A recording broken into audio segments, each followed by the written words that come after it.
कि आप जो है गरीबों को मारपीट करते हो।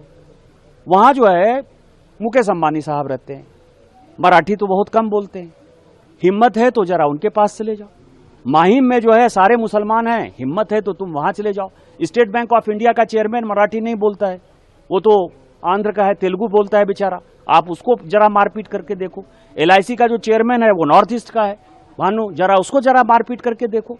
मेरा ये कहना है कि जो गरीब आदमी है, जो कमाने खाने गया है और जिसका कि महाराष्ट्र के इकोनॉमी में योगदान है, जितने बड़ी इंडस्ट्री है, यदि टाटा हुआ तो टाटा बिहार में ही सबसे पहले इंडस्ट्री लगाया। यही तो मैंने कहा, इसमें कौन सी बड़ी बात करी। और मेरा यह मानना है यदि इस तरह के, और मैं अपनी बात नहीं करता, कारण मैं सांसद हूं, मुझे पता है कि मुझे क्या काम करना है, लेकिन यदि आप ठाकरे परिवार, राज ठाकरे और उद्धव ठाकरे को यदि लगता है कि डरा के धमका के राजस्थानी को, मध्य प्रदेश के लोगों को, उड़ीसा के लोगों के, बंगाल के लोगों को, पहले तमिलनाडु के खिलाफ आपको पता है कि माहौल बनाया, गुजरात के लोगों के खिलाफ माहौल बनाया, यदि ये माहौल बनाकर यदि आप राजनीति करना चाहोगे तो राजनीति नहीं होगी।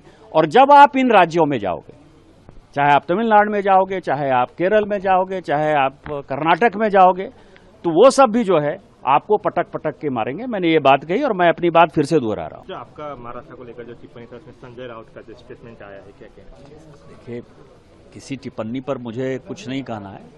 जहां तक सवाल है कि मैंने क्या कहा, मैंने कहा कि महाराष्ट्र का आजादी के आंदोलन में बहुत बड़ा योगदान रहा। मराठी भाषा जो है, जैसे मराठी भाषा का सम्मान है, मराठी का सम्मान है, कन्नड़ का सम्मान है, तमिलियन का सम्मान है, तेलुगु का सम्मान है, उसी तरह से जैसे उनकी वो रीजनल लैंग्वेज है, जैसे उनको अपनी भाषा के प्रति प्यार है, उसी तरह से बिहार के लोग होंगे, उत्तर प्रदेश के लोग होंगे, झारखंड के लोग होंगे, मध्य प्रदेश के लोग होंगे, राजस्थान के लोग होंगे, उनकी भी अपनी भाषा है, उनकी हिंदी भाषा है।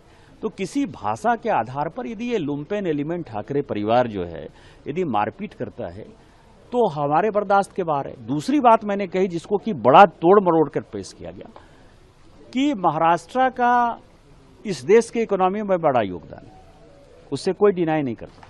हमारी बातों को जो है गलत ढंग से लोगों ने समझा, लेकिन हम ये कह रहे हैं कि मुंबई जो है या महाराष्ट्र जो टैक्स पे करता है, उस टैक्स पेयर के मनी में हमारा भी योगदान है। इसका ठाकरे परिवार से लेना देना नहीं है, इसका मराठा से लेना देना नहीं है। इसका यह है, जैसे कौन टैक्स पे करता है, state bank of India tax पे करती है क्योंकि उसका हेडक्वार्टर वहां है। तो स्टेट बैंक ऑफ इंडिया में, जहां मैं सिक्किम में खड़ा हूं, तो सिक्किम के लोग भी तो स्टेट बैंक ऑफ इंडिया में पैसा देते हैं, इनका पैसा भी तो वहां जमा है ना। लेकिन उसका टैक्स का पैसा यदि मिलता है तो वो महाराष्ट्र के खाते में जाता है।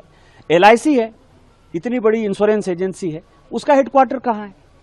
दूसरी बात यह है कि आप जो है गरीबों को मारपीट करते हो।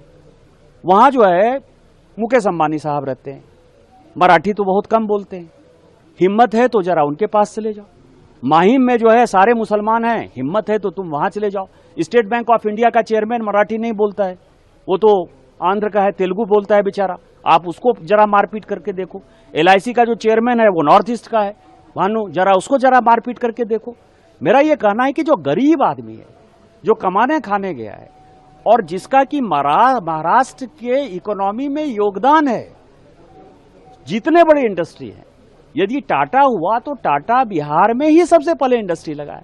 यही तो मैंने कहा, इसमें कौन सी बड़ी बात करी। और मेरा यह मानना है यदि इस तरह के, और मैं अपनी बात नहीं करता, कारण मैं सांसद हूं, मुझे पता है कि मुझे क्या काम करना है, लेकिन यदि आप ठाकरे परिवार, राज ठाकरे और उद्धव ठाकरे को यदि लगता है कि डरा के धमका के राजस्थानी को, मध्य प्रदेश के लोगों को, उड़ीसा के लोगों के, बंगाल के लोगों को, पहले तमिलनाडु के खिलाफ आपको पता है कि माहौल बनाया, गुजरात के लोगों के खिलाफ माहौल बनाया, यदि ये माहौल बनाकर यदि आप राजनीति करना चाहोगे तो राजनीति नहीं होगी। और जब आप इन राज्यों में जाओगे, चाहे आप तमिलनाडु में जाओगे, चाहे आप केरल में जाओगे, चाहे आप कर्नाटक में जाओगे, तो वो सब भी जो है आपको पटक पटक के मारेंगे। मैंने ये बात कही और मैं अपनी बात फिर से दोहरा रहा हूं।